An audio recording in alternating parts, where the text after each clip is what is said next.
CT, aka Luis. Shall I go through all the nicknames? Let's go. LA, Chanche, Chocolate Hollywood. Thunder. If you guys are wondering what CT stands for. Yeah, man. You know, I don't know when I'll ever escape these nicknames, man. I always think like, one day people will just stop bringing it up. You know what concerns me is that, have you ever noticed that serial killers have typically 3 names? They have more than 2 names. Like my name is Manuel Gomez, like a simple 2-namer there. You can nickname me Manny. My fantasy baseball team is El Gallo, but nobody calls me El Gallo. I just have 2 names. That's it. One, if I'm like Prince, kind of like just a 1-namer, Manny. That's me, right? You are more like William H. No, that's an actor.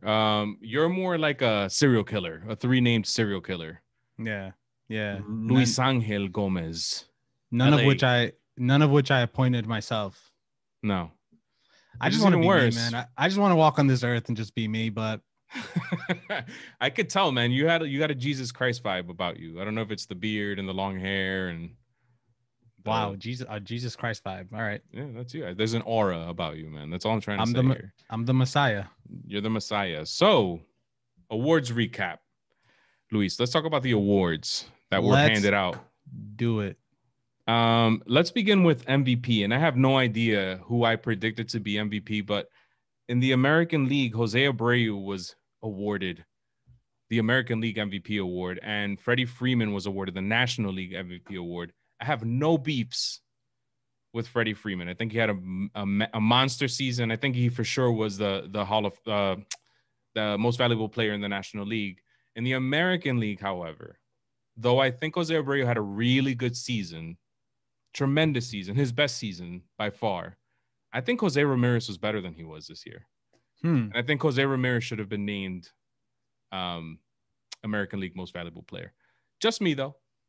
Yeah, for the National League real quick, I think people were a little bit surprised not seeing Fernando Tatis there in the finalist. It was actually Manny Machado. And I think the reason being is that I guess Machado was more consistent. Tatis kind of fell off a little bit in the last weeks of the season. But for Jose Abreu, I think, so first of all, Freddie Freeman was the guy I think I chose because I thought his numbers were insane. But for me, Jose Abreu was the guy I thought would win the American League MVP. And I think it goes hand in hand with that, that old argument. The White Sox for a long time were the number 1 seed in the American League, him being one of the main reasons. They were a hot team for a while. Other players kind of fell off.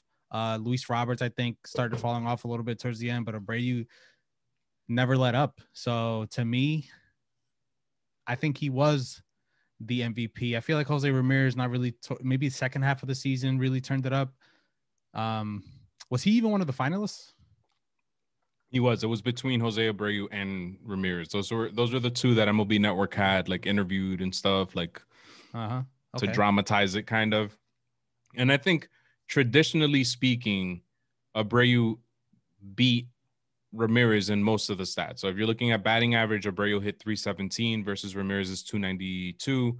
On base, Ramirez had a 386, Abreu 370. So Ramirez edged him on that. Slugging, 607 versus 617. Let's look at OPS real quick. In terms of OPS, Ramirez had a 993 OPS where Jose Abreu had a 987 OPS.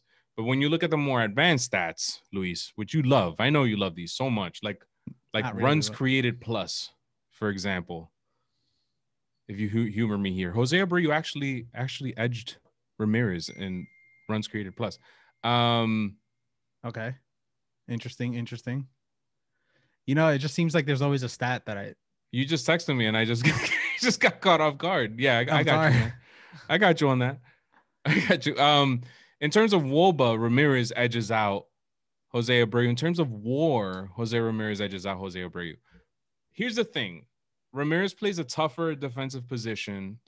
And I have no more arguments against Jose Abreu. Maybe I'm wrong. Maybe I don't know why I thought Jose Ramirez should have been the MVP this year. I don't have a really good argument is what I'm trying to say here. So wait, can you just you said WOBA was to 415 versus 411. Jose Ramirez was higher. Oh, so in all the stats you mentioned, Jose Ramirez had a higher stat, and not all of them. Not all of them. In the traditional ones. I meant the advanced stats. The advanced stats that you just mentioned. So Jose Ramirez had a better OPS than Jose Abreu. Jose Abreu had a better batting average. Jose Abreu has a better runs created plus. Jose Ramirez has a better WOBA. So it's kind of like they split it down the middle. When it comes to defense, Jose Abreu is a first baseman. Jose Ramirez plays a tougher defensive position. I think what does he do? Like second, he does like he splits time between second, short, and third base typically. But what did he play this year? Third, I think. Mostly, yeah. Mostly third. So he gets the edge on that. Like if you look at the defensive rating according to Fangraphs, Jose Abreu gets a negative 5.4 defensive rating.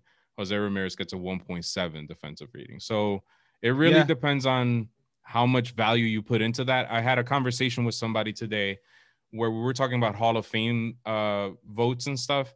And I was talking about Omar Vasquel, who I've in the past have said I don't think is a Hall of Famer.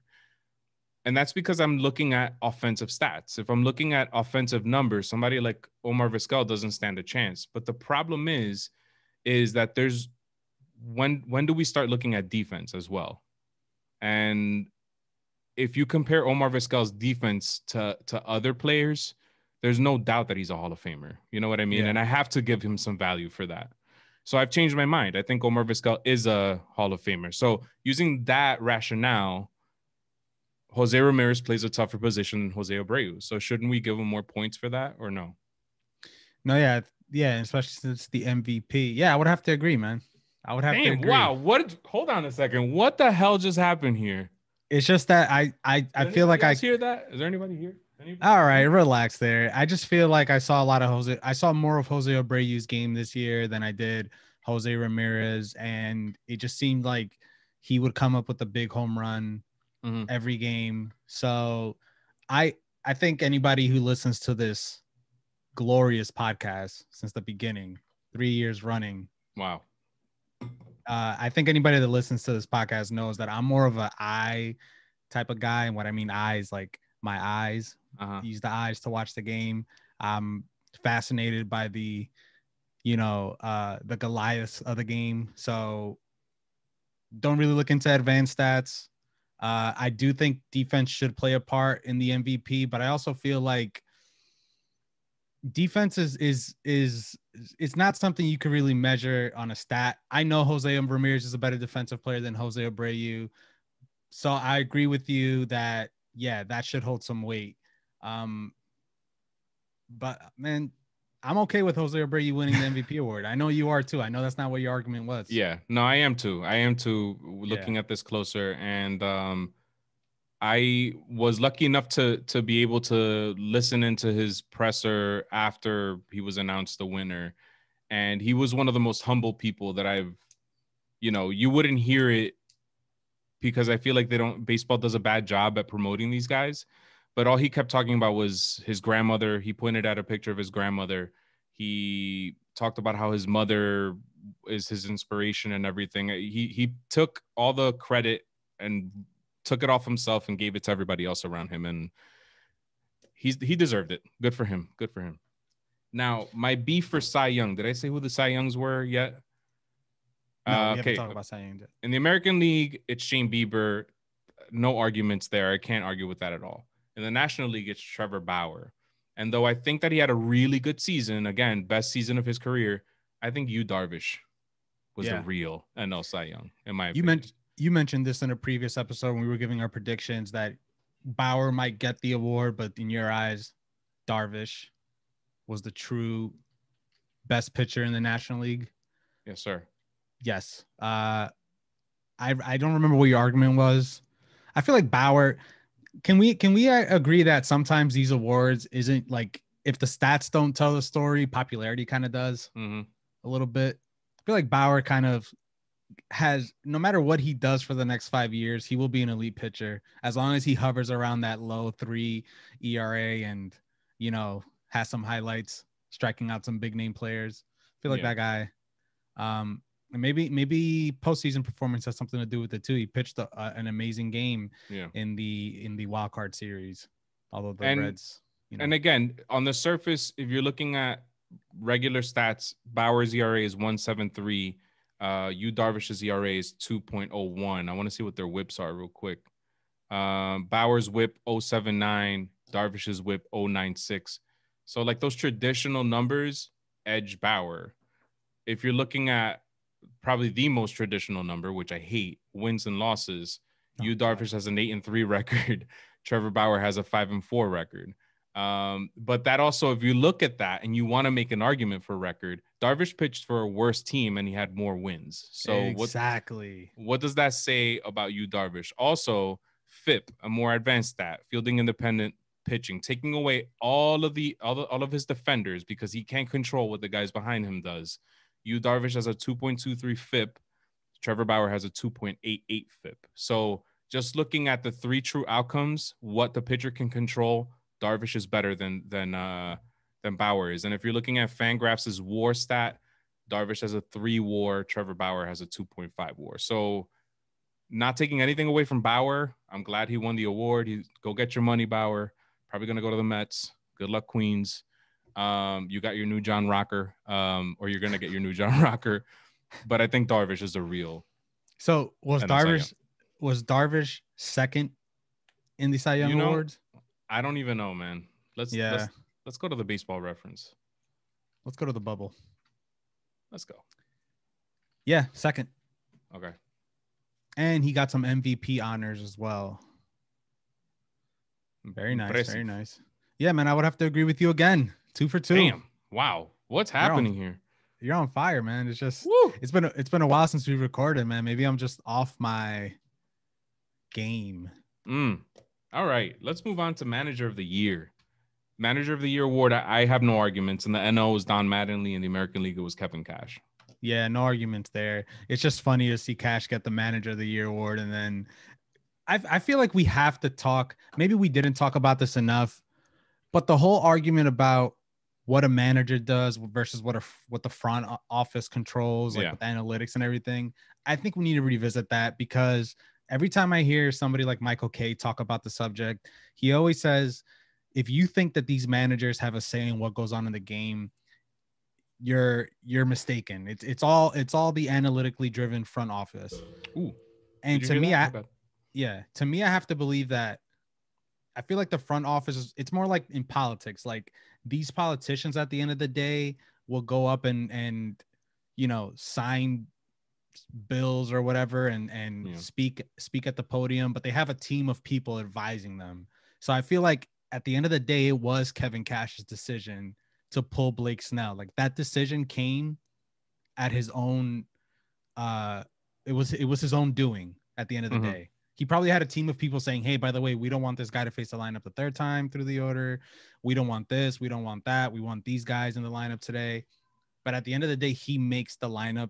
And I still think managers have a big role in MLB teams. If it wasn't such a big deal, then it wouldn't be a big deal anytime a manager is let go or resigns to a team, So I'm going to a couple name drops, and this is the perfect opportunity for us to do a quick promotion that we're going to be changing. Our name is changing after this episode. We're going to become the Back-to-Back podcast, because we're moving to the Our Esquina podcast network. And we're going to have a few interviews that we're going to drop when that happens in January. So one of them is Rodney Linares, third base coach for the Tampa Bay Rays, Carlos Mendoza, bench coach for the New York Yankees, Tony Diaz, third base coach for the Minnesota Twins, and we have more people lined up. But the reason why I'm dropping that now is because these are three guys who have had managerial experience in the minors.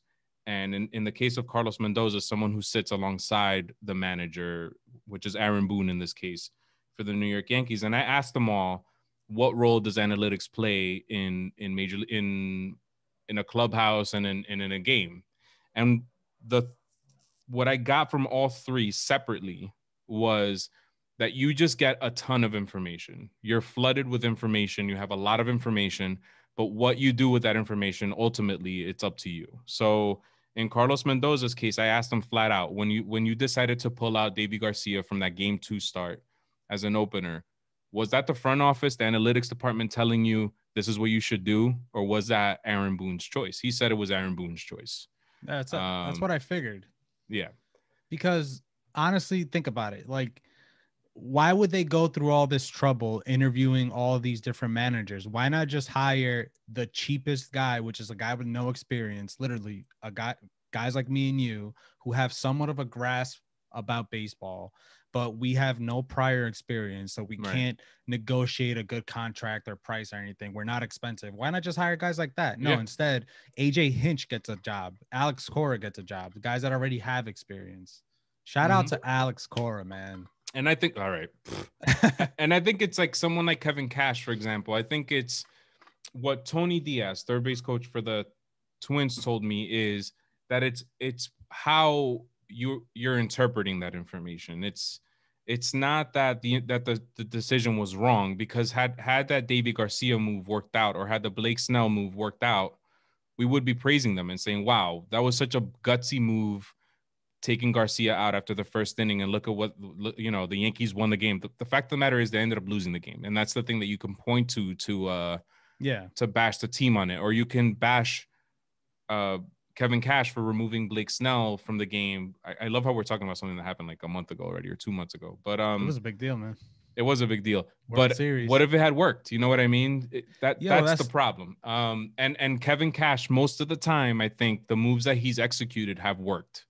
I think that was one time where it failed and it bit him in the ass. You know what I mean? Yeah. And it's not just, I'm telling you, like, the managers have to play a role. Otherwise, they wouldn't make sure they get a guy like Aaron Boone, who is more of a friendly manager to this new age type of player that we're seeing today. So the players wouldn't respect this guy if he had no decision making. Yeah. They can't just bring in any old guy, any guy.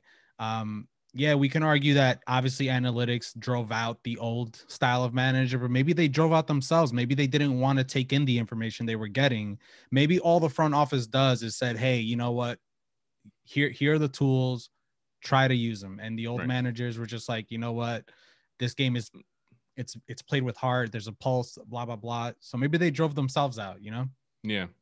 And another thing that they were all on board with, and also keep in mind that these are guys that want managers' jobs in the future. So, take that with a grain of salt. But another thing is that they seem to be on board with it. And I think that the biggest thing was how you interpret the data, and then how do you present it to the players so that it's so that they can accept it, essentially. And if you look through social media, if you follow baseball, if you're a baseball fan, your social media is flooded with a bunch of baseball posts and stuff. You'll see that players want more information. Everybody has a Rapsodo machine, or like one of those hit tracks things where you put on your bat so you can see, how hard you hit the ball or whatever.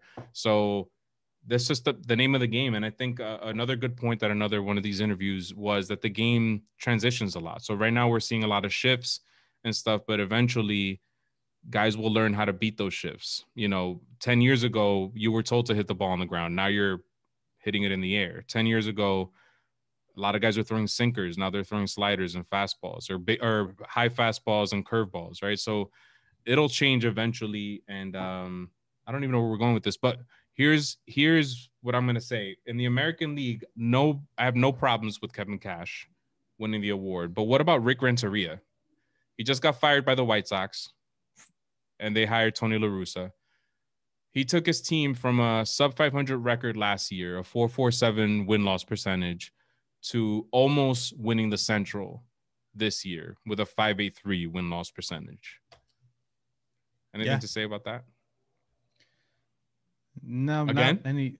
Is this 3 times you're agreeing with me?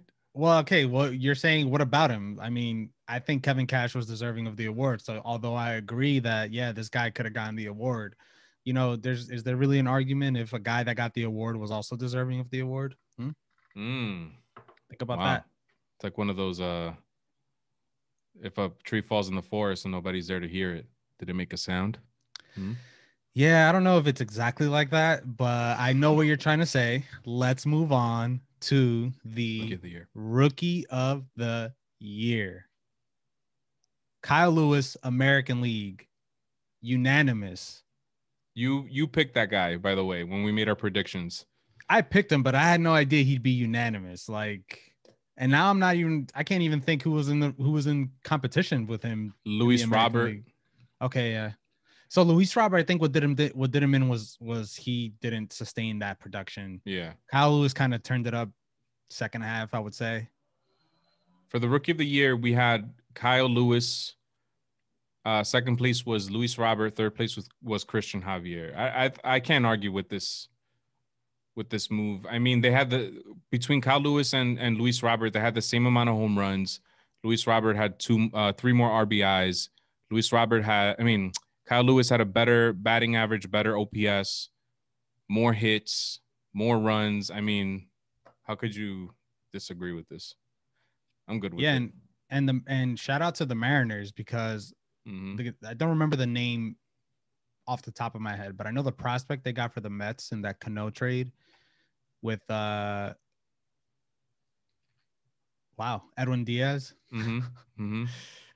That prospect could be a superstar. I don't remember his name. I'm not afraid to say that I don't remember his name, guys. I know this is a baseball podcast, but hey, that's just me being honest, man. I was not prepared to bring up that name today. And by the way, Justice Sheffield, who they got from the Yankees, had a pretty good season this year. So the Mariners might be a sleeper in the Central. In the West, they have a lot of good players. Yeah.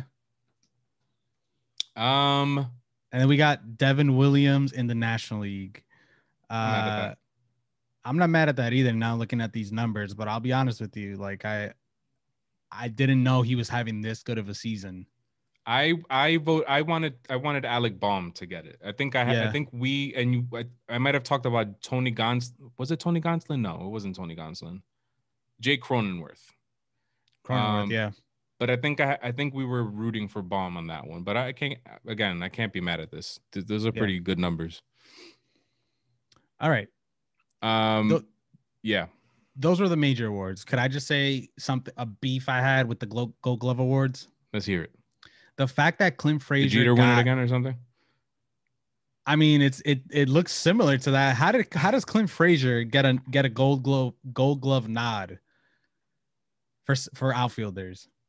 I don't know, man. What am I missing, man? What am I missing? Do the Yankees send gift baskets to all the voters or something and say, "Hey, like, here's a little something for you guys. Just make sure our guys are covered." Clint Frazier? Where do you think Jay-Z got the idea from, son? Oh, like how he used to send his mixtapes and albums and stuff. Yeah. That guy's a original entrepreneur. So I don't know where he got the idea. Could have came just straight from his brain. But no, seriously, man, come on. I mean, what gives? I have no idea how that happens, man. I don't know how they decide on those awards.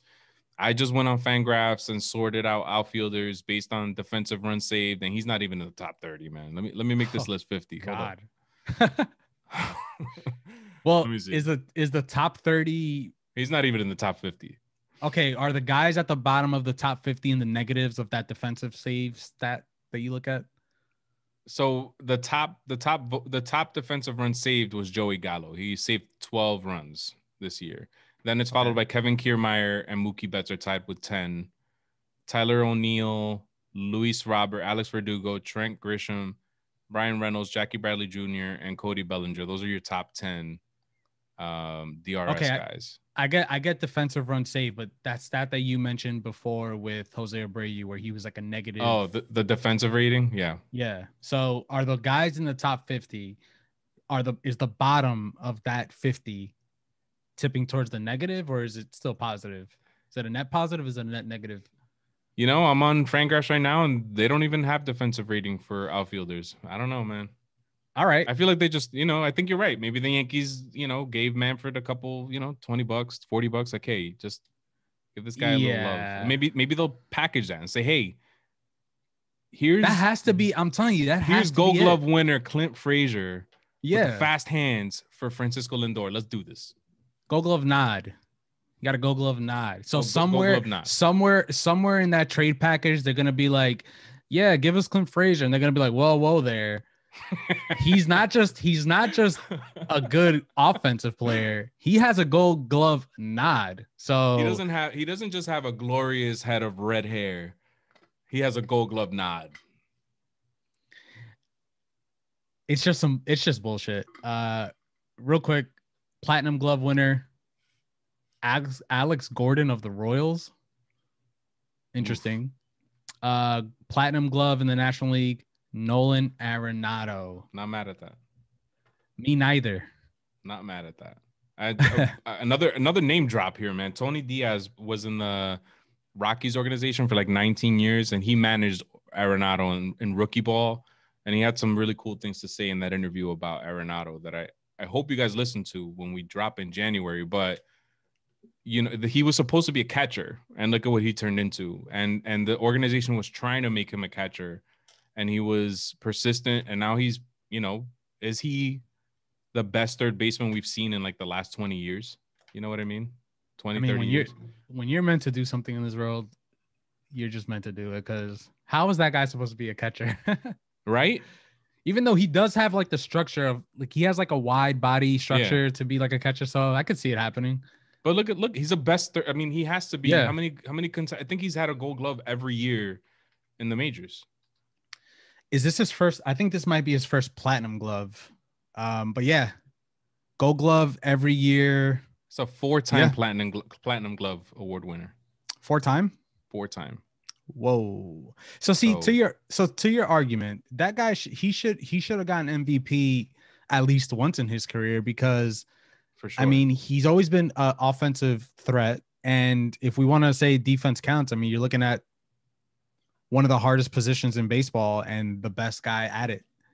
I think the season that he had the best chance, 2018, that was the year that Christian Yelich came alive. And you can make an argument that Arenado might have had a better season than Yelich, potentially. Well, yeah, when you look at defense now, right? Yeah.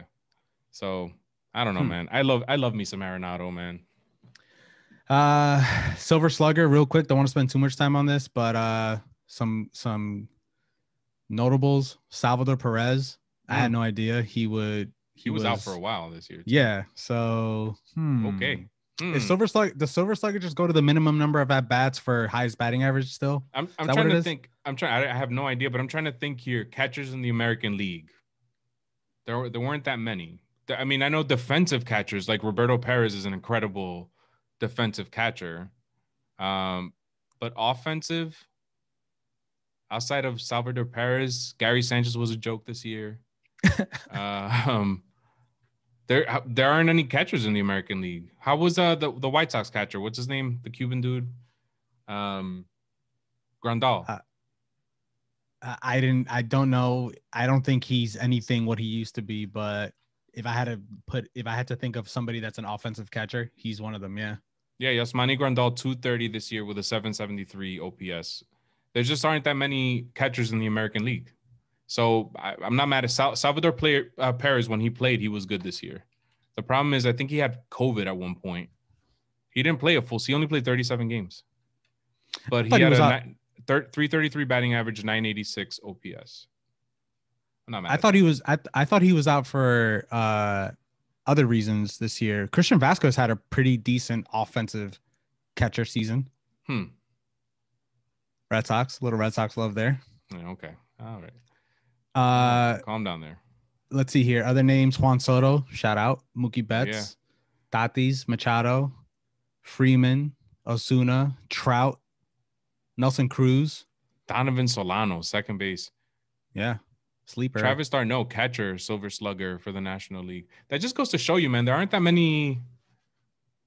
It also goes to show JT Realmuto is probably the best catcher in baseball, but outside of that, how many catchers?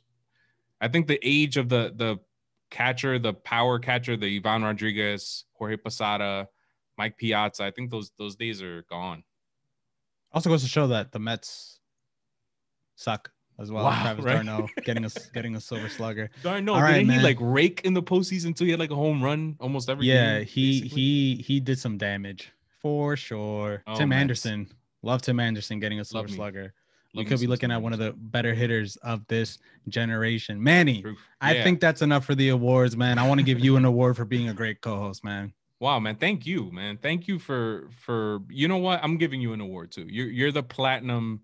I'm giving you the platinum microphone award. How's that? I'm gonna give you a gold mic award. Ooh. Actually, I'm gonna give you 5 mics, source style. Wow, 5 mics. Okay, I'll take it. Yeah, all right. Just gonna give you one platinum mic. That's it. All right, I'm gonna give you one gold mic and then 5 mics. So you asked me to pick. So first, do you want to talk about the Hall of Fame ballots, or do you want to talk about my 5 Hall of Fame guys that I would submit on this year's ballot if I had to vote? Let me let El Público know who's on the ballot real quick. So, all right. Bobby Abreu's on it for the 2nd time. Barry Bonds, his 9th time on a ballot. Mark Burley, first ballot. AJ Burnett, first ballot. Roger Clemens on his 9th ballot. Michael Kadire, Dan Herron, LaTroy Hawkins, all on their first ballot. Todd Helton, 3rd ballot. Tim Hudson and Torrey Hunter, first ballot. Andrew Jones, Jeff Kent, Andy Pettit, Aramis Ramirez, Manny Ramirez, Scott Rowland, Kurt Schilling, Gary Sheffield, Sammy Sosa, Nick Swisher, Shane Victorino, Omar Vasquel, Billy Wagner, and Barry Zito. Those are your guys on the Hall of Fame ballot this year. So we're gonna pretend that we have a vote. And I know you got 10 votes technically, but we're gonna limit it to 5 because 10 is stretching it a little bit here. So you want to go first, man? Who are you voting for if you had a Hall of Fame vote? All right. Before I get into that, LaTroy Hawkins. Nick Swisher. What are the and I remember LaTroy Hawkins. I thought he was a solid baseball player. And Nick Swisher, you can make the argument that his personality was bigger than his baseball game. I love Nick Swisher, man. I like Nick Swisher. Who was that? Wait, who was the player that said they hated Nick Swisher? Was it Ozzie Guillen? Said he hated Nick Swisher, the manager. I know that when he came to the Yankees, they didn't like how his personality, like he was too at first, but then I think people warmed up to it and he became a big fan favorite. Okay. But I can see an old school manager, like if it was Joe Torre managing the Yankees, I could see them butting heads somehow for sure. Well, I think Ozzie Guillen actually is on record saying that he hated that guy, apparently. What was I going to say? What is the requirements to get on a Hall of Fame ballot? Like, do they just is there like a minimum number of years or something? I mean, LaTroy Hawkins, Nick Swisher. It has to be because LaTroy Hawkins had a long career. Nick Swisher, I think, played a long time too. And now I don't think either of those guys are going to be Hall of Famers. Nick Swisher played 12 years. But there must be some sort of minimum requirement for sure. Okay. I mean, I could see AJ Burnett. Not that he's a Hall of Famer, but I can see him on the ballot. I'm not sure about. And Dan Herron, like, am I missing something? I don't know, man. I'm not here to make that argument. Do you want me to give you my 5 or do you want me to go one by one? Straight ahead, top 5? Just give me the 5 because, all right, we'll be here are my 5 players I would submit on the ballot. And I want to just emphasize that I did take in years on the ballot into account. So this is more of I wanted these guys to get in before time runs out. First guy, Gary Sheffield. Good one. I think 500 career home runs is still a Hall of Fame number. And he played 20 plus years. I know there's the PED allegations, or I don't know if he actually tested positive. He might have. I'm not going to get into that. But in other words, I know he saw a lot of success in the later half of his career. But to me, Gary Sheffield is a Hall of Famer. It's a 7th year on the ballot. That's another reason why I put him on the on my ballot. Number 4, Sammy Sosa. Wow. Can we get a little love for Sammy? 600 home runs. I know what you're gonna say, man. The guy's the Pink Panther now. He bleached his skin. That asshole. What is he doing, man? Does he hate his black skin? Yeah, I'm pretty sure he does. That's not uncommon in our home motherland country. But you know what? As a baseball player, and I know the steroid allegations are there, and I know he's still denying it to this day. It doesn't look good. But 600 home runs, 3 seasons of 60 home runs, which 60 home runs at one point was like the magic, legendary Babe Ruth number. He did it 3 times. And I feel like he put the Dominicans on the map. He put the Cubs back on the map when the Cubs were still, you know, cursed, even though they never won the World Series with him. And I just feel like Sammy Sosa was important when he played. He was an important figure. To me, that'll never die. I have Sammy Sosa on my ballot. I have Roger Clemens on my ballot as well. 9th year, which means it's the second to last year. Sammy Sosa was also on his 9th, by the way, which is why I put Sammy Sosa on the ballot. Roger Clemens, most Cy Youngs ever. Never tested positive. Proven innocent in court, if that stands for anything. Okay. Played for the Red Sox. Yeah, that doesn't mean anything. I think he did it twice, 20 strikeouts in 1 game. Yeah, he did. Yeah, he did. All right. So to me, Roger Clemens is a Hall of Famer, even if he was found guilty of taking performance enhancing drugs. I just feel like the longevity, the numbers, can't deny it. It's his 9th year, as I mentioned before. Obviously, I have Barry Bonds on my ballot as well. 9th year on the ballot. And, you know, if you've listened to the show at all in the last 3 years, we always honor what Barry Bonds was to the game of baseball. Hall of Famer before the PED allegations. Also never tested positive. Home run record, single season holder. Home run lifetime career holder. 2,000 walks, you know, 500 stolen bases, everything. The guy's greatest baseball player of all time. I don't care. And my number 5th or number 1, whatever order I was going is, I don't know, I fucked this whole thing up already, going all over the place. And this is going to surprise you, Manny. But I'm putting Curt Schilling on the ballot. I'm putting Curt on the ballot. It's his 9th year, so it's the second to last year. I know the criticism he's gotten for his political point of views, but the way I look at it is, if Twitter didn't exist, it would have never even been a thought. I don't remember Curt Schilling in his career being this, you know, right-wing type of guy. So I look at the baseball career and how good he performed in the postseason. I think he was a Hall of Famer aside from all that. And it's his 9th year. So I'm putting Curt Schilling on the ballot, man. Do you hear I'm putting that aside. And do you hear that sound in the background? Yeah. What about it? That's the police coming to get you. Is that on me? Is that on my end or your end? Your end. So the way I look at it is, man, Ty Cobb is in the Hall of Fame, you know?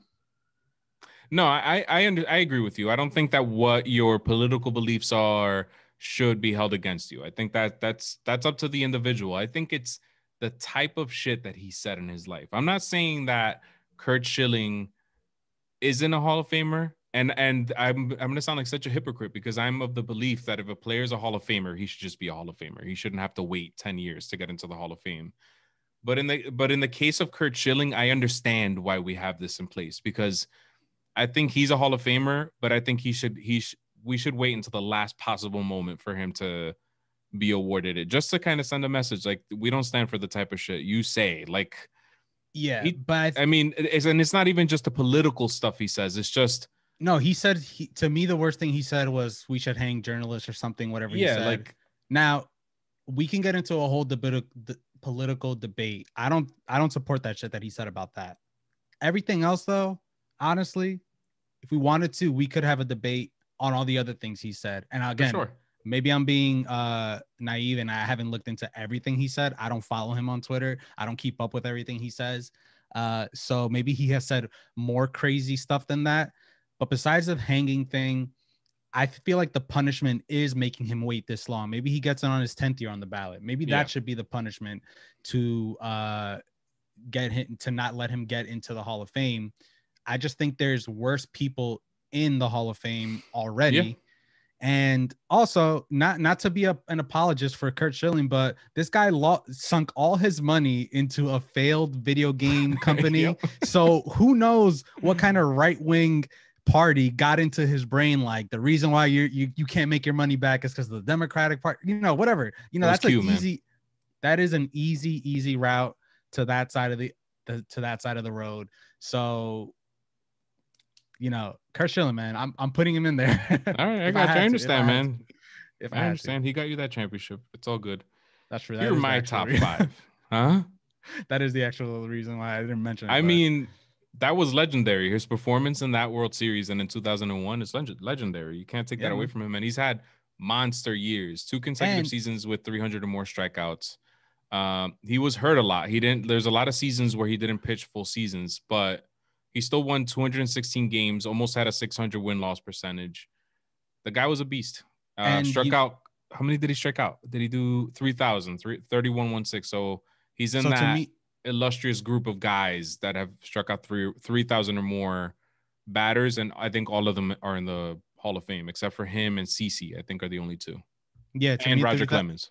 Yeah, to me, 3,000 is like that 500 home run type of number, and something that we mentioned for all other great pitchers, first ballot guys like Pedro Martinez and stuff, and maybe not first ballot, but what's this guy's name again? 20-game winner with the Yankees last year, his last season. Domingo Germán? No, he pitched.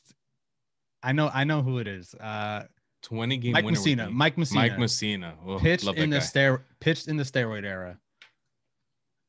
That's for the Kurt Schilling argument. Pitched in the steroid era. Okay. In the height. The height of the steroid era. All right. So my top 5. And I struggled a little bit because there are a lot of guys that I want to vote in. Like I want to put Sammy Sosa in for the reasons that you said, but there's just too many strikes against him that I just can't do it. Like it's like when A-Rod comes on the ballot next year, I'm going to want desperately to vote for A-Rod, but there's just too many strikes against him. I won't be able to, even though he never officially tested positive for steroids. He got busted one time and admitted to it in 2009. And then the biogenesis scandal, you just can't put A-Rod in next year. So for that reason, I can't put Sammy Sosa in because even though he never tested positive, there were implications and he had the corked bat and now he's pink. So I just can't vote for a guy like Sammy Sosa in good faith. As much as I love you, Sammy, I can't do it. Ever. You would never vote for Sammy.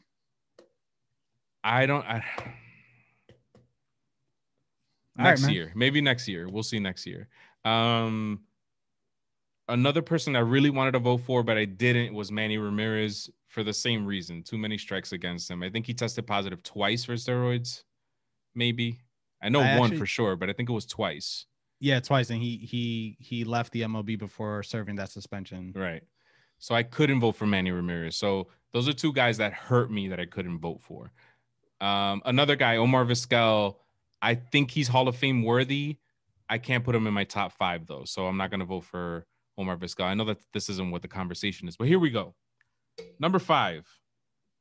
I'm going Todd Helton. Todd the Bod Helton. Just look at his stats, man. More than 300 batting average for his career. That doesn't happen. I know Colorado Rockies and this and that, but I'm going to quote a great man I once knew named Luis Angel Gomez, who said, you want to use the Rockies, Colorado as a mark against these guys, then name me other players that were as good as guys like this, like Todd Helton. On the Rockies, yeah. On the Rockies, and there weren't that many. That's the fact of the matter. In 2000, he hit 372. Career 316 with a 953 on base. He has 2,500 hits, 369 home runs. I think Todd Helton is a Hall of Famer. I also would vote for Bobby El Come Dulce Abreu. And I'm going to tell you why. If you were to look at guys that stole 200 or more bases and 400 or more and hit 400 or more home runs, there's only 6 guys that have done that. And the only 2 of them that aren't in the Hall of Fame are Barry Bonds and Bobby Bonds. Everyone else has made it to the Hall of Fame. So Bobby Abreu was always, I spoke with someone recently. He reminds me of, in hindsight, being 2020, he reminds me of someone like Adrian Beltre, who wasn't flashy, maybe he came up, you saw him in the lineup and you didn't really fear him so much, but he always did damage. You know what I mean? Like, I can't remember when he played those 2 seasons with the Yankees. I can't remember a time where Bobby Abreu let us down. Like, yeah, he was never an easy out. Never an easy out. You never had an extended hitless streak with him. He did something valuable to your team at all times. So I vote for Bobby Abreu. And then the next 3 we agree on. So I'm going to go in order of who from worst to best, if you can call that. So I agree that Gary Sheffield should be a Hall of Famer for the same reason you did. You said 500 home runs. Not only that, but the things that the stat sheet don't show you was his presence on the field. And I think he was one of the most intimidating hitters of that generation. You did not want to face Gary Sheffield. I wish that we had exit velocity when Gary Sheffield was playing, because I'm pretty sure he'd be at the top of that list every year. Yep. So Gary Sheffield, not only that, he was good defensively. He was an infielder initially and then became an outfielder. And he ran the bases really well, especially at the beginning of his career. I think he was one of those guys with the Bobby Abreu list, where he has 250 or more stolen bases and 400 or more home runs. Mm-hmm. My next one is Roger Clemens. The difference between Clemens and a guy like Sosa for me is that he was implicated for PED use and thrown into people ratted on him like Andy Pettit, so on and so forth. So we know that he did it, but he just never tested positive for it. And then he didn't have anything else in his career that would make me want to just say, I can't vote for this guy. He didn't cheat in any other way that I know of. Like with Sammy, he was implicated, no positive test, but he also has the cork bat, and now he's pink. Roger Clemens is still white. And from what I know, he didn't cheat in any other way. So, and he's one of the greatest pitchers of all time, man. 350 wins or something. Like, yeah, no. I think he finished third all time strikeouts behind Randy Johnson. Him and Nolan Ryan. Yeah, Nolan Ryan's nobody's catching that guy, but I will one day. And last but not least, I'm voting for Barry Bonds, man. Same thing. Implications. He rubbed the cream on. He admitted that, but he had no idea that it was steroids. So I can't blame him. I've rubbed creams on myself. I don't know what they are. Not only that, but he has the Ken Griffey Jr. seal of approval, where Ken Griffey Jr. said, "Yeah, I saw him work out that off season. I saw him hit the gym. That guy's innocent." Ooh. Can I just say that I think that we did this a little different. You went with the top 5 that you think you would put. Those are the guys you're putting on your list. Yeah. I kind of went with like, these guys are on their second to last year, and I don't want to get to the last year. So yeah, Bobby Abreu is a Hall of Famer, but you mentioned that you think he's a first ballot Hall of Famer. I do. Are the guys on that list, were they first ballot Hall of Famers? Would you happen to know that? For me, no. Barry Bonds is on his 9th ballot. Roger Clemens' 9th ballot. No. I feel like those guys. Yeah, go ahead. The guys with 400 stolen bases, 200 whatever doubles, and 250 home runs. The list that you mentioned, where Bobby Abreu is in company with everyone besides Barry Bonds, who's in the Hall of Fame. So if you give me a minute, I can pull that stat up. And all right, and I also agree that Todd Helton is clear cut a Hall of Famer. And you know what? I definitely vote for Manny Ramirez to get into the Hall of Fame. He's on his 5th year, I have a feeling that he will get into this Hall of Fame, but I have this little fairy tale ending in my brain where him and Ortiz get in on the same year. Maybe Ortiz gets in on his 2nd year and they go in together. I feel like that would be the best thing. Ortiz will be on the ballot next year, I believe. Is it next year? I was going to say, I think Ortiz might open up the floodgates for these guys, because Ortiz is a guy who had implications. He tested positive like A-Rod did, but it was an anonymous test. There weren't rules on it at the time. But I think that people love him so much that he's going to get voted in. And I think And I think that that's what works against guys like Barry Bonds and Roger Clemens, is that at the time, not Clemens so much, but people didn't like Bonds. Writers didn't like Bonds so much. Yeah. And I think that this is kind of a little bit of fuel to hold it against him. And he was the first big name, aside from McGuire, to come to bring on the steroid era. Like they're the faces of it. You know what I mean? But yeah. So it's just funny. My point is Ortiz, when he gets in, because he's gonna get in, there's not gonna be an excuse to not let in Barry Bonds and Roger Clemens and Sammy Sosa. Yeah, and you know what? To me, Ortiz, and this could be because he made his presence as an all-time great on the Red Sox, is a first ballot Hall of Famer.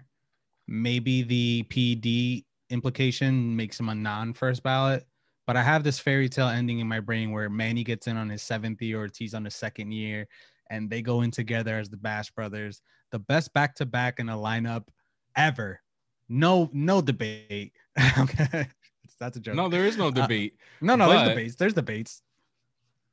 Who knew Ortiz was going to turn into that in 2004? I mean, it's just funny. It's funny how, and I love Manny Ramirez and I love David Ortiz, but it's funny how Ortiz has gotten a pass with this stuff, even after his career. I mean, you know, all that stuff that happened when he took a bullet over. We still don't know what happened in that whole situation. The drug cartel of DR. He was messing with someone's wife. Allegedly. This is all Dique hearsay here. Dique. But and with Manny Ramirez, like he left the MLB and never served his suspension. He just flat out left the MLB. Mm-hmm. And I feel like if a guy like A-Rod did that, there's no coming back for that. Like no. there was a when the rumor came out that Manny Ramirez was training to possibly come back to the MLB, it was like the best thing ever. And it's like weird how we like champion certain guys over others. Yeah, you know? I mean, I think it's how and I don't want to be a media basher guy because I hope to be in the media at some point in my career, like officially. But a guy like what am I getting at here? A guy like A-Rod, for example, brought on a lot of attention to himself negatively. Whereas guys like David Ortiz, Manny Ramirez, Bartolo Colon, they almost have like a separate personality. You know what I mean? Where they're adored, even though they did the same thing Alex Rodriguez did. And the reasons why they're adored overshadows the stuff that haunts A-Rod, although I think he's overcome that a little bit. You know, Bartolo Colon, the chubby kid, you know, everybody's rooting for him. He's become a meme, essentially.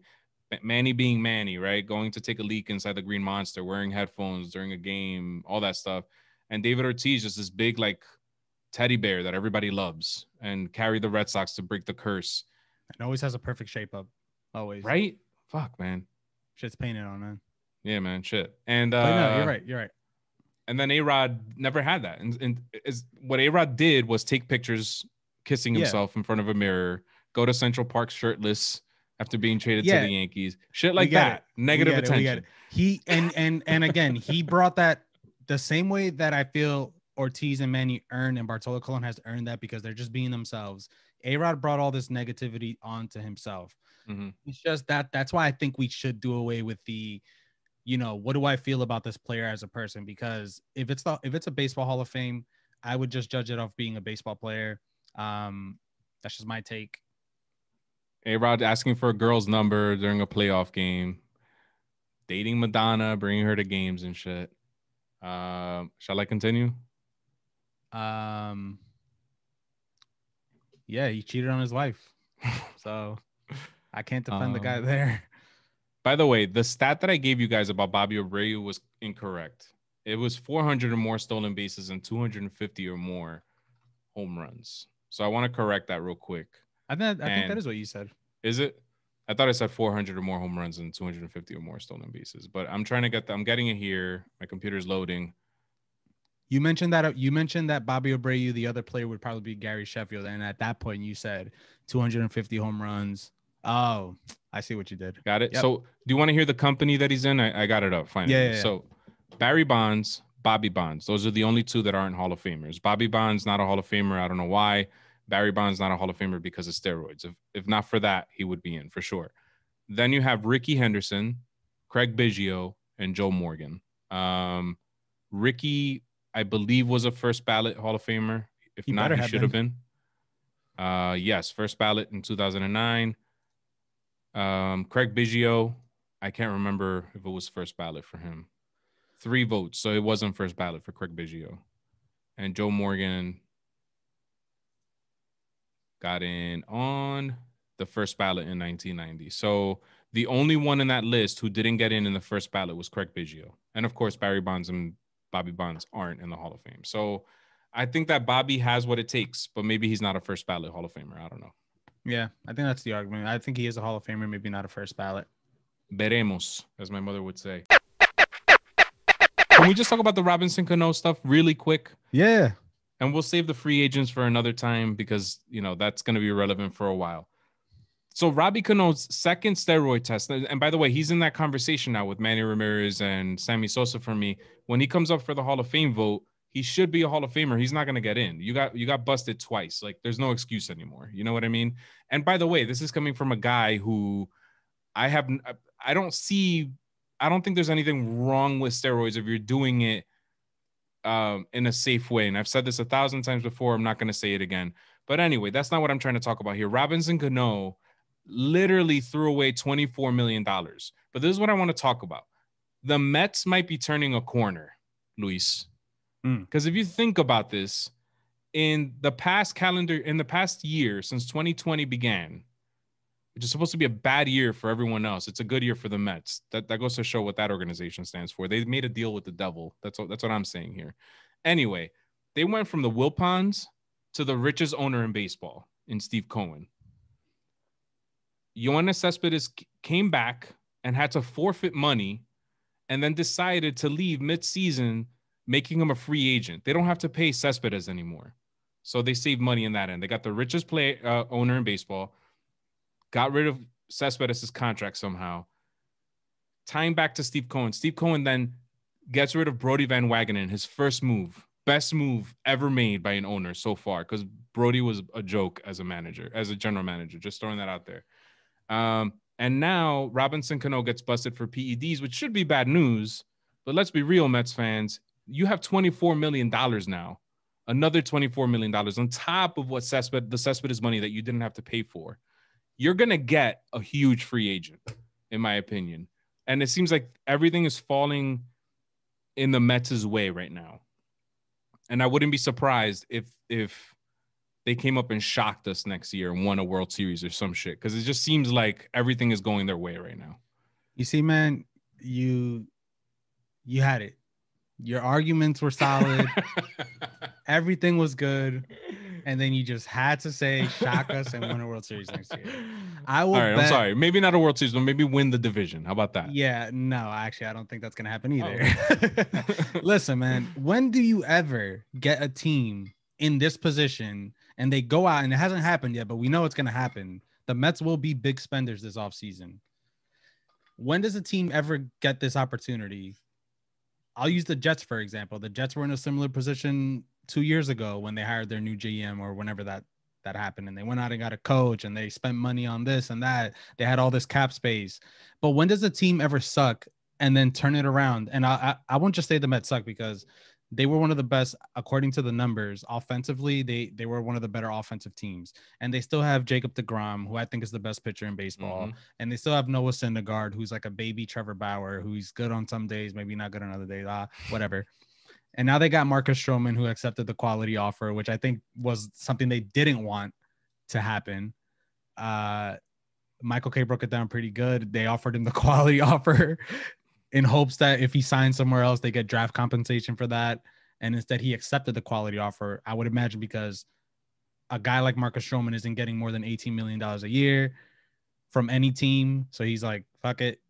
Let's just forget the fact that I never wanted to come here in the first place and all the bad blood, and let's spin this in a good light, which is what the Mets do. The Mets are never wrong in what they do. They're always painted in a good light. But they're not winning World Series, man. All right? I won't have it. I won't stand for it on this show. I don't even know where I was going with this. Why do you hate the Mets so much, man? What did they ever do to you?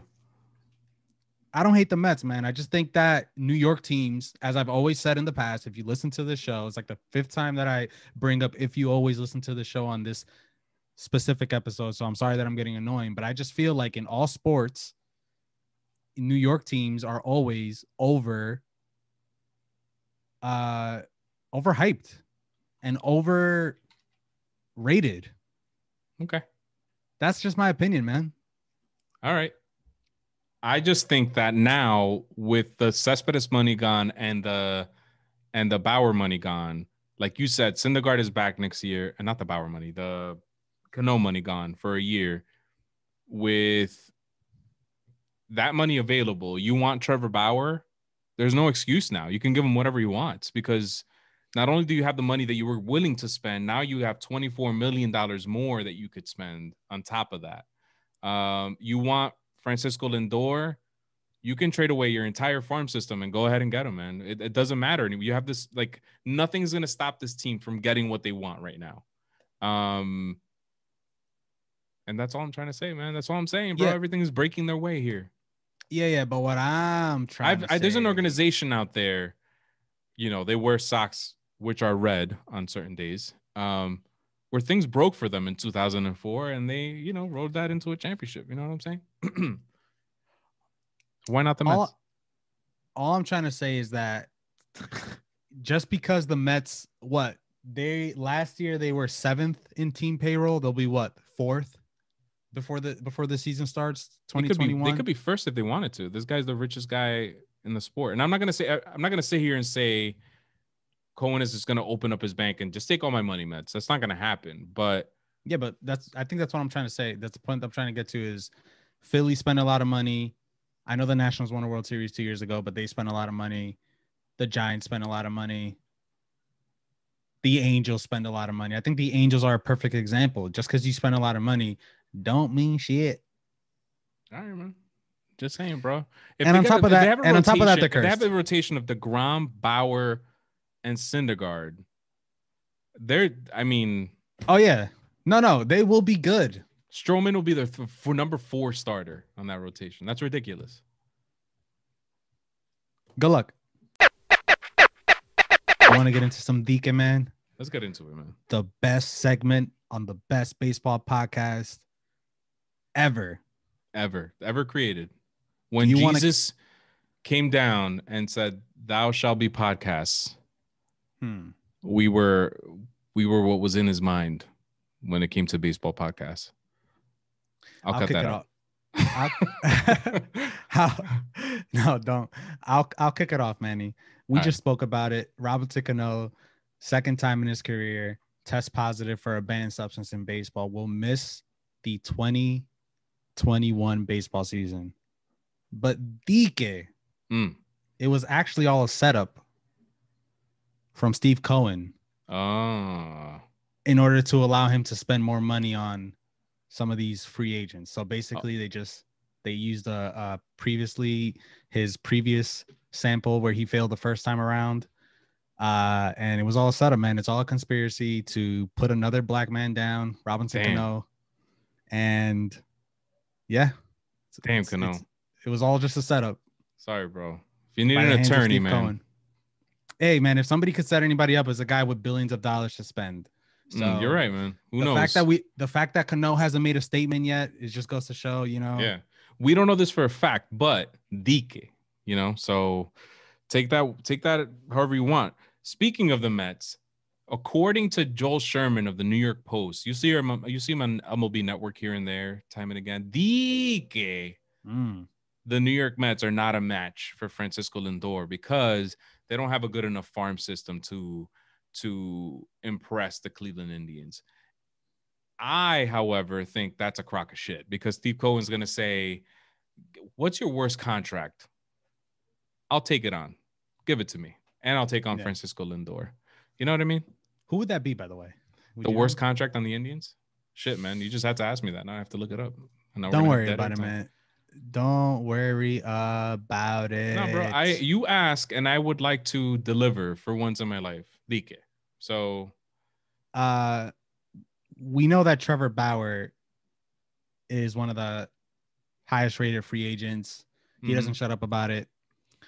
When the Mets got Steve Cohen as their owner, Trevor Bauer praised it, loved it, leaving that door open. He also said that he made a bet with one of his friends that if he ever signed another multi-year contract, he would let his friend hit him with a paintball bullet in his nutsack. Then Trevor Bauer's agent said he is open to multi-year contracts. I think we know Trevor Bauer's going to the Mets, but I just want to say Dique, Trevor Bauer, he's just full of shit. So wait, we might get to see Trevor Bauer get hit in the nuts with a paintball gun situation. I think that if he really did make that bet, we will definitely see that because he knows that's going to get views. He knows that's going to make him more popular. I just wanted to say Dique, Trevor Bauer's just full of shit. And I don't know why my brain, the baseball gods don't reward guys like that. He's taking screenshots of his hat in an Astros uniform. And I just feel like the baseball gods don't appreciate that shit. So don't be surprised if Trevor Bauer just doesn't live up to the hype. I have 2 words for you. Yes. 3 words. Alexander Emmanuel Rodriguez. The baseball gods do reward guys like that. Not like this. You can't convince me that Alex Rodriguez was this joking about. No. Yeah, no. No, for sure. The frosted tips, there's another story. Cleveland Indians. Cleveland Indians. Lindor made the most money last year in arbitration. Or actually, this is what they're projecting this year. Estimated. Okay, so they're estimating Lindor to get about $20 million. Carlos Carrasco's owed $12 million. Jose Ramirez is owed $9.4 million. Roberto Perez 5.5. Austin Hedges $3 million. Austin Hedges. I'm trying to look here. Maybe they say take the Lionel DeShields as $2.2 million, bro, and your best prospects. Yeah, I feel like everybody knows the Indians aren't gonna. Obviously, the Indians don't want to sign Francisco Lindor. So, do they really have any leverage? Yo, the Indians are in good shape, man. They're in really good shape in terms of financials. I just don't know. I don't understand why that owner. And I'm not gonna spend somebody else's money, but spend the dough, bro. You know what I mean? Dique. And I don't know if this is true or not, but Theo Epstein, who just resigned from the Chicago Cubs, is taking the year off. And I just think that's a crock of shit. And again, I'm going to go back to Steve Cohen and the New York Mets. Talk to me when Steve Cohen walks in like the Monopoly guy with one eyeglass, bald head, with a sack of cash, and he just dumps it on Theo Epstein's desk. Boom. There it is. I don't believe Theo Epstein's taking a year off either, man. That was a good. And he says, "Listen, Theo, I know you want ownership stake. I know that you were the president of baseball ops with the Chicago Cubs, and I'm not gonna. You're gonna take a demotion for a year, but then Sandy Alderson is gonna say, "Hey guys, I'm 75 years old. I'm gonna step down, and I'm leaving this organization in great hands." And Theo Epstein comes in like the White Knight, and takes all the credit once again. Takes all the credit. Yeah, and ends another World Series drought for an organization. Another pathetic organization, by the way. And we heard the rumors a couple years ago, too. Noah Syndergaard for Chris Bryant, Mets and Cubs. Dique Theo Epstein's the only guy that can make that happen, which is why he's leaving the Cubs to join the Mets and make that happen, and then some. He's not just going to take Chris Bryant. Would the Mets even make that move? Yeah, man. Because who's their third baseman? Is it the squirrel guy? What's his name again? McNeil? Is he their third baseman? I thought Dominic Smith. I can't remember. I've seen Dominic Smith in the outfield. He probably has played third base. And I'm pretty sure Jeff McNeil's played third base too. But I've always thought of Jeff McNeil as a second baseman. Yeah, me too. Yeah, but he probably did play third base. Probably. I got you, bro. JD Davis. Ooh. I'm trying to think of like how much value are you getting if you trade away? Well, it's not just because you're weakening your rotation, but then you're improving your lineup, which, by the way, your lineup was already good last year. Yeah, but I don't know if Chris, I would make that move. I don't know. Chris Bryant, I mean, you're gonna have to sign him long term. It's probably not gonna be too much of what it could have been if he signed earlier with Chris Bryant. Steve Cohen could afford it. The Mets are a hot topic on this Dique segment, man. Yeah, I can't believe it. Damn. Yeah. I think you got one. So Dique, the pitching market is so fucking dry that people are jumping over one another to get Jake Odorizzi, ladies and gentlemen. Ooh. Apparently, according to Buster Only, the Blue Jays, the Giants, the Mets, the Twins are all in on Jake Odorizzi, who I think played for the Padres last year, if I'm not mistaken. And just, he's not a bad pitcher. He's serviceable, but really, like, there's nobody else out there. Isn't that always the case with pitching though? Yeah. Hasn't that always been the case for the last like decade? It's like pitching is always scarce and there's always this back and forth. Like, oh, I deserve this. Darvish gets a huge deal and sucks, but now he's good. And 30 years old, pitched for the Twins last year. My mistake. And had a 6.59 ERA with the Twins. That's only 4 games started though. The year before that, 3.51 ERA in 30 games. Had a pretty decent season, 15-7. But who is the real Jake Odorizzi? The guy who pitches to a 3.5 ERA, or the guy who pitches well into the 4s? Because if you look at his baseball reference sheet, he's kind of a Jekyll and Hyde type of guy, and I don't know, man. I don't see. He's 30 years old. What's his contract situation here? He's a free agent. He has to go. He can't go to just any team. He has to go to a team like the Padres, who just lost Clevenger. So he was supposed to make $17.8 million last year. $17.8 million for Jake Odorizzi. Is he gonna get that? Can he match that somewhere else? Well, if you're saying it's as dry as it is, I would Dique say yes. Damn, Dique. Shit. Is that dry? Fuck. So spit on it a little bit, or one too much. That was too much.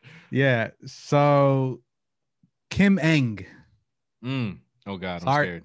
Sorry if we got your last name wrong. I see 2 letters. Don't me to us, please. Yeah.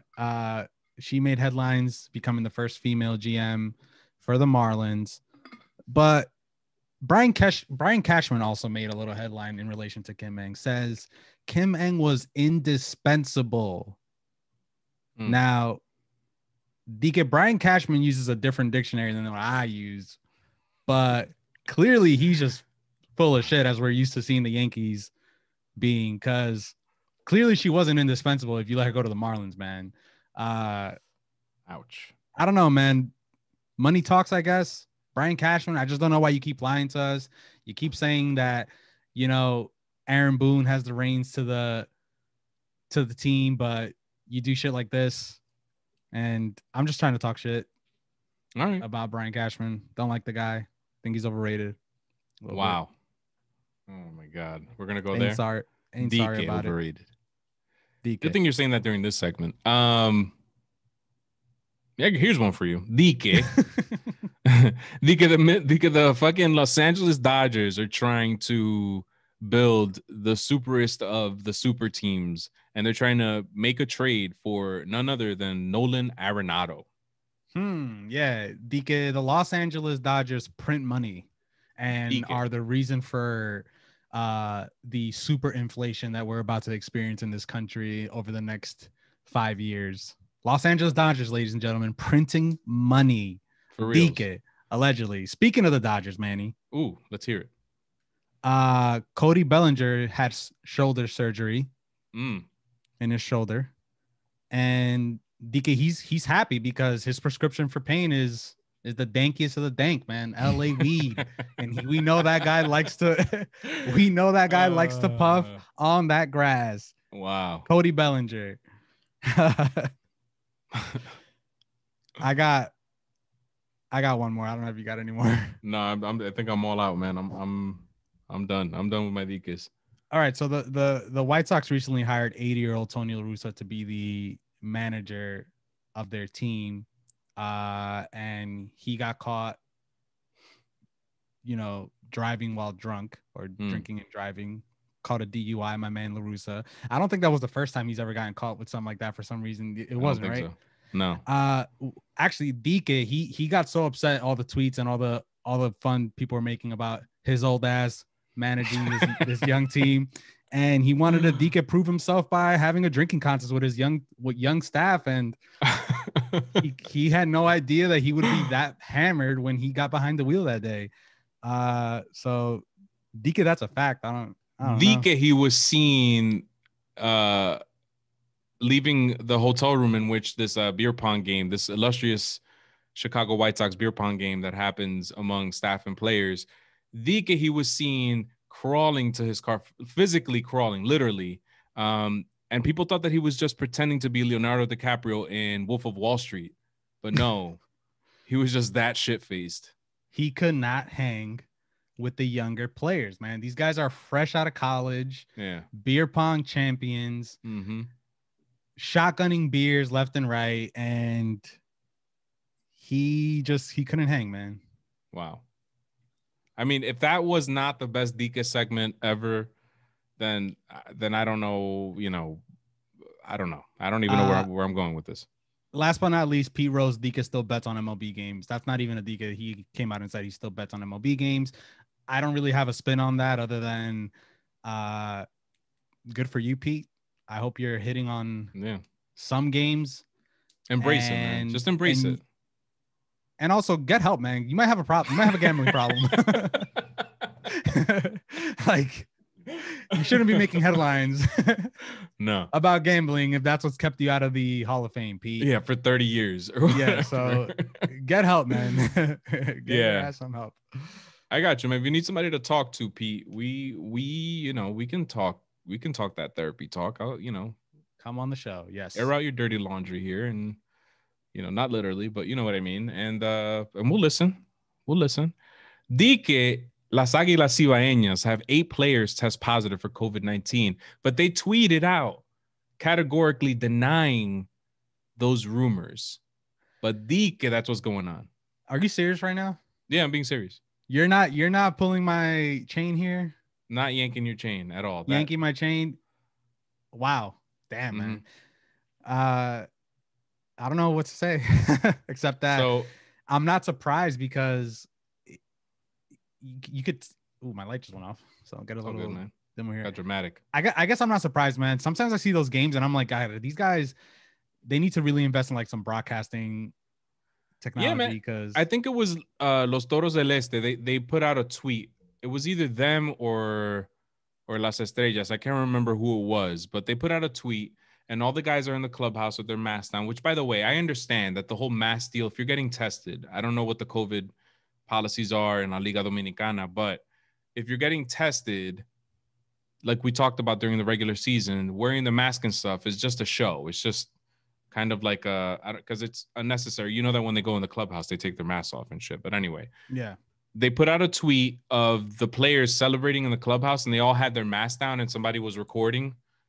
And then as soon as they noticed that somebody was recording, you could see all of them put their mask back on.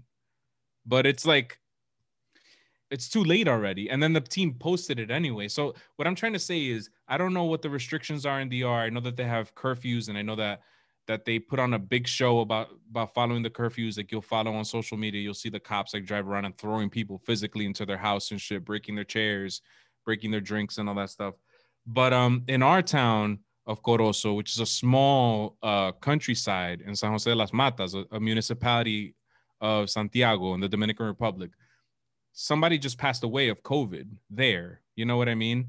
Yeah. And they're not, like, some people are just, they think that I'm good. I didn't get sick, so I don't think I have COVID, but we know about asymptomatic carriers and all that stuff. So I guess the point that I'm trying to make is, in a country like DR, which is a third world country, I'm not sure how much I trust, the system there. You know what I mean? Yeah, and I mentioned the broadcast before, and what I mean to say is, like, you watch these broadcasts, there's no sound from the game coming through. You only hear the guys' voices who are, commentating the game. So they're probably watching the game. They're probably watching the same feed we're watching. Yeah, blocking that sound because they can't mix the sound right.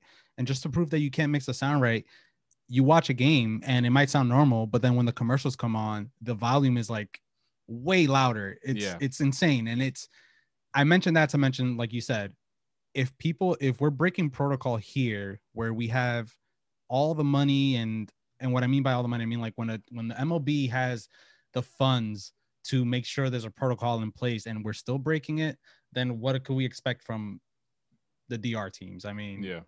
And you have to wonder what MLB teams are thinking now.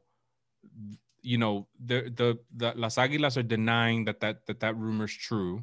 We'll see, because there are games. I think everybody's off today, but everybody's playing again tomorrow. We'll see how true or not it is when we see who's on the field. And you have to wonder, if you're an MLB team, I mean, think of the Yankees. They have a ton of players playing in La Liga Dominicana this offseason, not just prospects, but they have guys that they're going to rely on in Domingo Germán and hopefully Miguel Andújar, Gary Sanchez playing over there as well. You don't want those guys to contract COVID because who knows what's going to happen. Look at Eduardo Rodriguez. You know what I mean? So Gary Sanchez is in the DR League? Yeah, he's playing for Las Estrellas too. No, for Los Toros Celeste. Okay, because I saw Andújar, I saw Germán, I saw another Yankees prospect that was on there. I saw Nate Lowe. Really? Of all people, yeah. Wow. Man, I got one more Dique for you, and it's not baseball related. Dique, Carmelo Anthony is interested in rejoining the Knicks. How do you feel about that? So I have to say, man, I'm a little excited. I'm excited as a Knicks fan of where the team is headed toward. If it's for 1 year, like you're going to go year to year, I'm okay with it because the fact of the matter is I think that we could be an 8 seed this season with what the team has built. Yes, I am a member of the New York Knicks. And I think we're 1 or 2 players away from going over the top, but I don't think it's going to happen this year. So I'm okay because you have to spend the money. I think they have like $40 million in cap space or something. If you have to spend the money and there's nobody out there that's going to put you over the top, then go ahead, bring him in for 1 season. He was pretty good with Portland last year. The Knicks fans loved Carmelo. I just think they hated the circumstances in which he came here. We gave up a lot of prospects for him, a lot of young talent. And then fucking Phil Jackson made him the richest player in the NBA for no reason. I'm okay with it. I mean, I think at the time we thought Carmelo Anthony, and he probably still is, headed to the Hall of Fame, and he was kind of in his prime. I think somebody needs to rethink about this debate between baseball contracts versus other sports. Gordon Hayward from the Celtics turned down $38 million for next year. Really? 38? 30. I think it was 35, 38. Is definitely in the mid 30s. Obviously, he's probably looking for a longer term contract, maybe not as much per year. But the fact that Gordon Hayward, who all I can remember is that he's missed a lot of time in the last 3 years, turned down that kind of money. And guys like John Wall are making like $40 million a year. Yeah. Russell Westbrook, I don't know, man. James Harden, they all make like in the 40s. That's some crazy shit. It's crazy, but then an NBA roster is half of an MLB roster. So, and then you go to an NFL roster. How much money do they make? Like some of their players make 400, 300, 400K. Then that's nothing to sniff at. That's a lot of money, but you know, you can argue the NFL. Yeah, you can argue for what they do and the positions that some of these guys are playing that make that kind of money. I don't know, man. You have to, I don't know. Yeah, and the fact that you probably won't play that long, too. Yeah. But in the NBA, small rosters, there's a high, look at Klay Thompson, 2 years, and he's going to miss 2 years, essentially, maybe 3 years. But other than freak situations like that, you could have like a LeBron James seems to be getting younger year after year. So it's like you can protect your commodity a lot easier in the NBA. And then there's not even that many people in the roster. It's a growing sport. So, yeah, these players are going to make a lot of money. And not only that, the NBA has a salary cap and a salary floor. You have to spend the money. And the books are open. So maybe it's an argument for baseball moving toward a salary cap, salary floor type system for baseball. Yeah. Maybe. Because then you can't have a team like the fucking Rays only spending $30 million a year. Maybe they'll have to spend 70 and that'll raise the income of some of these players. Who knows? I think you're right about that, man. The Rays, Marlins were another team. But the Rays are good year in and year out. That's the thing. That's the argument against it, is that they're doing it and they're good. Oakland. I don't know, man. Should we wrap this up? I think we've beat this podcast down. Yeah, enough. Man. So yeah, man, we're gonna beat it all the way down. Welcome to the show is dead. Oh man, that hurts. But from the ashes rise a phoenix, and his name is Back to Back, the Back to Back podcast. We are now the Back to Back podcast. We're another Back to Back podcast, and I think that we're We're going to try to bring you guys a guest every week if possible. I know that for the first four weeks, we will have a guest. After that, we're working on some pretty big surprises. But when we're up on that mountaintop, if you're a follower and you're a subscriber, just know that you were a part of this journey. You helped us get to this point. Now, if you don't go out there and tell 5 people to subscribe to this podcast or follow us on social media, then I'm kicking your ass off this mountain and I'm going to let you tumble all the way down to your death, and I'm not even going to be sad about it. All right? So I don't know if you want anything else to add, Luis? Nah, man. Just 5 people, get our name out there, help us grow. This is your podcast. We welcome all. And I pray for a great 2021 podcast and a great 2021 baseball season. I hope we get some of that New York Mets luck and potentially win a podcast award. I'm not praying for a Mets luck. I'm hoping we're the opposite of what the Mets are. Yeah. Let's get some Golden State Warrior luck in here. Besides minus the Klay Thompson. Yeah. All right. That's it. Follow me at Manigo3. Follow that guy over there at Hova Mojo on Twitter. That's it, everybody. Peace.